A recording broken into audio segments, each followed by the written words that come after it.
What's up, Union Arena players? This is Kyle D, better known as Universities, and today we're going to be reviewing what we kind of know for One Punch Man, and I'm excited to talk about all the goodies, right? So without further ado, let's dive into the video and talk about it. So if you guys know me better by now, we also have a great sponsor with Red Riot Games. They offer a great pool of cards. They have Demon Slayer even up now, and they have the best way of getting you probably the most cards for your bang for your buck. They have a lot of cards in their pool that allows you, it's just so great to be able to shop in one location and get a whole bunch of cards you need. Red Riot Games is a good tournament host, and he has some plans in the future for another big event, and he should have One Punch Man coming soon. So guys, I hope you're ready for it. So as you guys know, One Punch Man should be coming out February 28th, 2025, unless there's some magical delay at the ports.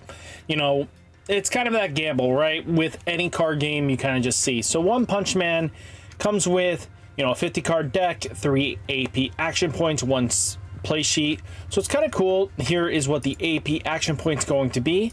And it's pretty well designed, I think, and I can't wait to see what the foil one version is. And then you kind of get a glimpse at what the super rare is. So this is one Saitama. It's a 2 action 4 cost.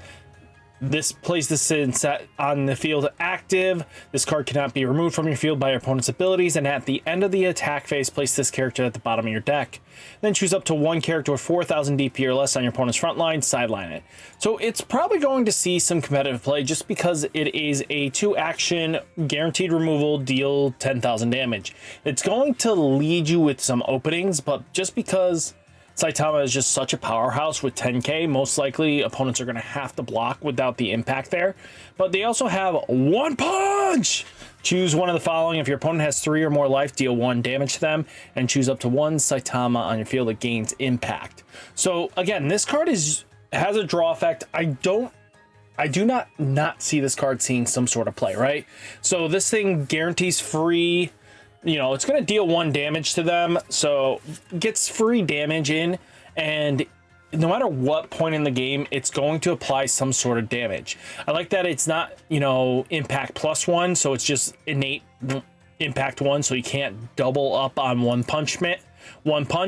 So stuff like that's really cool to see. The thing is, in JP, they just started out with their new way of handling things, and this is what they were kind of just starting to talk about, right? We'll get this with our Black Clover set, where it includes a pack of 4 new rare text cards that can only be attained from the starter deck. You know, this is really cool to kind of give you some sort of unique card to work with, and they're just alts for you to enjoy, right? So it's just vitally important, right, that this is kind of how we're going to expect seeing in the future. I like that basically because the starter deck is yellow, the other 2 kind of just get some alts that you can just crack open, which I think it's pretty cool. I think just having these access to these cards sometimes is just really nice. And here's what the paper mat's going to look like. Anti-disaster measures, Hero Association. I kind of like the play mat. I wish it was actually a legitimate play mat. It would be kind of cool. But getting some info on this really does bring some great hindsight, right? You know, we do have, you know, a starter deck as well, March 7th, the following week. But again, pre-release happens. So first off, we have like Genos here. 1 sideline if this character sideline due to losing a battle, choose up to 1 character on the field, switch it to active. Again, this card is pretty nutty, especially because it is your color trigger of the deck, and being a super rare 1 action point for 3 is just really solid. You know, he also becomes a 4k if Saitama's on your field, and it's a blanket. So this leads into just some great powers. Genos is probably one of the best color trigger combination with the 2 double energy, and just being a 3/1 action is just really solid. Now you do have like Speedo Sonic. You know, at the end of this character's attack, if you have 3 or less cards in your sideline, this character has there are no characters on your opponent's front line with 6,000 DP base. You may switch this character with Speedo Sonic from your energy line. So yeah, it allows you to multi-attack, and as long as they don't have, you know, base DP, you know, BP, it's going to matter. So just something to think about. As long as they don't have like a Saitama, you're in a good spot with this card. And, you know, being able to, when playing, you may place 3 cards from your sideline into your remove area. If you do, draw a card. I think it's a great idea. Now I merely immobilized them. So if you have one, you can only use one of this card per turn. Choose up to 1 character in your front line, switch it to resting. If Terrible Tornado and Hellish Blizzards are both on your front line, switch it to resting. If they remain set to resting, the next time it would switch to active instead. Great options, really outclasses what we already have. And then you have Big Saitama, the one with the SIG on it. You know, this card is play this character set to active on your field. This character must attack if able. Damage 2. Activate main. Place 1 Saitama card from your hand into your sideline. If you do, this character gains impact 1 until the end of turn. And then when attacking, this character remains set to resting the next time it would switch to active. So this makes it so he can't block, which is kind of okay, right? I mean, if this card is coming in active and being able to punch the moment it comes out, and it forces you to attack, right? You know, there are other cards that are really cool to take a look at, and these are all our big boy signatures as well, our 2-stars. And I really like that they brought back the SIGs because, again, a lot of players actually really enjoy having signatures by the voice actors. It's just a really nice pickup for a lot of players. You know, it does come in with some uniqueness too. The box stoppers, we get a Genos, Terrible Tornado, King, Metal Bat, Speedo Sound, Sonic, and then Garu. I'm gonna botch that one. I can say the rest because they're all uniquely easy English names. But you Garu, I feel I've screwed you up. But taking a look at that, let's just take a look at some of the cards that were revealed, which is kind of cool to me. So if we take a look here, we have Terrible Tornado. That's just basically your turn. If you have used a card event this turn, this character gains impact. And then reduce the AP of one of the next event cards you use from your hand by 1, and you can only activate Terrible Tornado's ability 1 time each turn. So it's kind of cool that they did make a hard once per turn on this, because imagine being able to use this to use AP extensions, anything like that are just event cards, and it just leads to being kind of crazy, right? She's a good card all in all for a super rare. And then you do have Terrible Tornado, that Hellish Blizzard cards on your field cannot be chosen by your opponent's card effects or trigger abilities. I like that. It kind of gives some sort of protection similar to how we have the whatchamacallit. So sorry. It's Code Geass Green, the girl that Suzaku protects. You know, she does the same thing for Suzaku's and Lancelot's. Now, Hellish Blizzard is during your turn. If Terrible Tornado's on your field, it gains 1000 DP. And then it's a searcher that's pretty decent, actually, meta relevant, revealing up to 1 event card among them, add it to your hand, place the remaining cards at the bottom deck in any order. If you added a card to your hand, place 1 card from your hand into the sideline, and it's another super relevant 1 action point color trigger. Again, I have found that color action triggers suck if they're 2 APs. They're just way too expensive for you to actually be playing them, and it's just really good to see it. You know, you also have Hellish Blizzard, the hero. Look at the top 4 cards of your deck, reveal up to 1 yellow card with 3 or less energy requirement, add it to your hand, then place 1 card from your hand onto your sideline. Place the remaining cards at the bottom deck in any order. If revealed is an event, place it into your sideline instead. So it's kind of really good to see that there's more searchability. Again, stuff with, you know, being able to add pieces to your hand that you need is vitally important. Yellow has a notorious bad time getting their pieces, right? You usually have to use your AP draw. And again, I think this deck actually has a little bit more standing room because, again, they have Hellish Blizzard that's going to be searching. So that means they're 1 for 1 adding. I mean, yes, you're going to discard a card from here. This one at least searches a character, you know, then place 1 card from your hand into your sideline. They kind of one filtering a little bit, which, you know, is decent enough, right? Again, yellow struggles in that draw effect, but now this allows you to have some sort of way of gaining some tempo when you need it. Now, we've already talked about the Saitama. Again, very powerful Saitama. Now, Saitama Hero, this card is what you've been seeing for Judge Packs for a little bit. This character cannot be removed from the field by your opponent's abilities. Again, super very relevant skill, right? I mean, having a 10,000k that if on the front line at the end of the attack phase, move this character to your energy line, activate main, place one card from your hand into the sideline. This card can only activate it if your front line is not full. Move this character to your front line.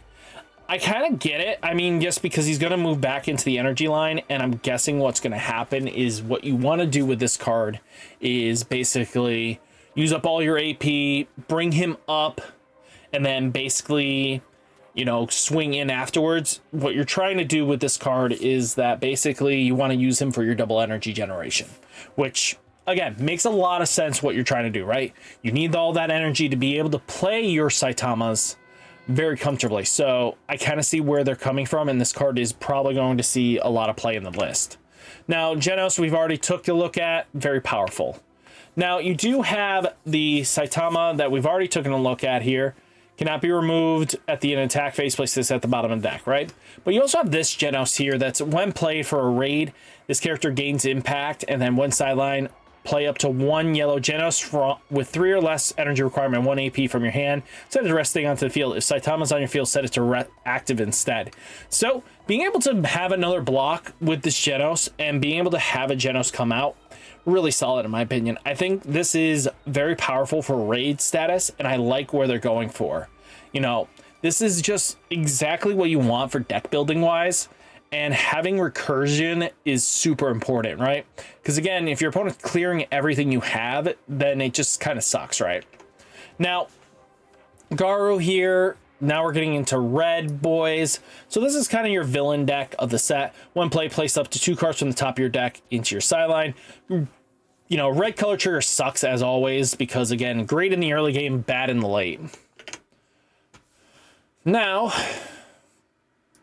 I hate that it did it. Garu 6 with the raid. So all abilities listed if the number of cards in your sideline. So 5 or more when attacking, draw a card. 10 or more, this character gains 5,000 BP and impact. If 15 or more, gains 500 BP, and once returned when this character attacks and is not blocked, switch it to active. So he allows you to multi-attack. And again, the most likely if you're at 15, this thing's going to get 2 attacks in, right? Because again, the impact alone is a preventative unless they have nullify impact. And again, this thing being a 5,000 DP just makes him a lot more scarier. Now, the action points are actually really cool. So these are from the decks you can, from the booster packs, and I really like how clean they look, and it looks really solid. So a lot of players will be jumping for these like crazy. Now, Speedo Sonic, we've taken a look at, I think, the raid already. Swap, yeah, we've already taken a look at the raid, but we didn't take a look at the 2-3 action Speedo Sonic. So it's got step, which is quite useful in some variations, but activate main once per turn. Place 3 cards from your sideline into your removal area. If you do, this character gains 1,000 DP until the end of turn. So being able to remove cards in your sideline because you want to be at, if you have 3 or less cards in your sideline at all times, just because Speedo Sonic, very useful, right? Now you have, let's double check. Yeah, Super S. When played, choose one of the following. Draw a card, then choose 2 characters with 2,000 DP or less whose BP are the same. Your opponent's front line, sideline them. So most of the time, it's just going to be play this card, draw a card, right? There's very little do you ever have, you know, choose 2 characters and whose BPs are the same on your opponent's front line, sideline them. So again, the consistency of getting matching is very comfortable for 15. So early game, this card is very, very powerful when they have it. But because you're choosing 2 characters, you know, I don't know if consistently this will be actually benefit or not. Now, Senta Crow is a very powerful card, actually. So you have 15 more cards in your sideline. This character gains damage too. It's a 45,000 BP, but this card is really powerful. So the number of cards you can place on your front line reduced by 1. So if you have this card out, you're going to be having to, if you have a full board and you play this character, you're going to have to retire one removed from whatever you called over with this, but then you have to immediately retire another one because it's removed by the effect. It would be acting like it's normally removed. Not, it doesn't go to sideline is what I found out from one of the judges. So it's kind of interesting how the mechanics work, but a 4,500 BP boss is crazy. Now, you have Mosquito Girl, you know, this is all simp material, right? You're just gonna really suck some blood for this one. So when played, choose up to one of characters on the field. It gains 1,000 DP for the turn. Activate main, you may add one card from your life area to your hand. If you do, this character gains 25,000 BP until the end of the turn. So, you know, it's going to help out and just be very useful for a card for this deck. And I can't wait to see where everything goes with it. Now, Terrible Tornado Hero, winner release card. So this is what we're going to be seeing for our winner cards and release card itself. When play, you may play up to one hero affiliate card from your hand into your sideline. If you do switch this character to active, choose up to one character on the field. You know, just really powerful. I like that it's just being able to, you know, hero from your hand on into your sideline if you do switch this character to active. You know, just being able to have an attack the turn it comes in. And again, if you look at this, non-rated target with 4,000 BP this early in the game, I know the trade-off is huge, but that's quite good for a card, right? And also having a good act trigger is really nutty. So we have Metal Knight here. Choose up to one green card for with 2 or less energy requirement and 1 AP from your hand. Set it to resting on the field. So, I mean, being able to give, you know, Cornelius Beck a similar skill, just being able to play a body from hand is really powerful. So free play, I know the conditions 2 or less, but early game, this definitely helps ramp you up. Now you have Metal Bat. It's just always nullify impact because it's outside the rating text, but when you rate it, gain all the number of hero affiliate cards on the field, 3 or more impact, 6 or more when sideline. You may place up to one card from your hand into your sideline. If you do, play this card set to resting on the front line. So you don't rate it, but hey, this is just really good at recursion just for a 4,000 DP. You know, Metal Bat Hero, it's got step and it's your color trigger, 2 action, 2 color green and 1 action. 3,000 DP is nothing to scoff at. It's pretty solid actually for a card. Now you have King here, you know, cannot attack or block. This character generates energy even if it's on the front line. When played, draw a card, then you may place 1 Saitama card from your hand into your sideline. If you do, choose up to one character on your opponent's front line and sideline it. If front line, switch to in front line or switch to resting, place up to 3 cards from the top of your deck into sideline. This card is just strictly here to be, you're not doing anything with it. You're just having it generate the AP, the mana that you need, you know, your energy generation. And you're just going to be milling your deck to combo in to play your big Saitama. Because big Saitama is big boy. So for every 5 cards in your sideline, reduce the requirement of energy by 1 while this card is in your hand. While in your hand, play this character set to active on the field. It has impact 3 and damage 7. When attacking, choose up to one character on your front line, opponent's front line, sideline it. At the end of battle, if this character was blocked, return it to your hand. So this thing is just nutty.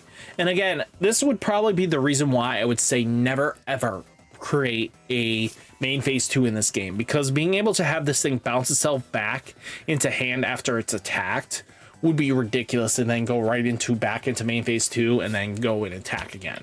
You know, it just gets ridiculous. But all in all, guys, I definitely like where One Punch Man's going. It makes me a little bit nervous about how much power creep this set actually has. So let me know down in the comments, what do you think of all the goodies here? Are you guys super excited for One Punch Man or not? Let me know down in the comments. Hit that like button, hit that subscribe button. Stay safe, stay healthy. Don't catch you next one. Peace.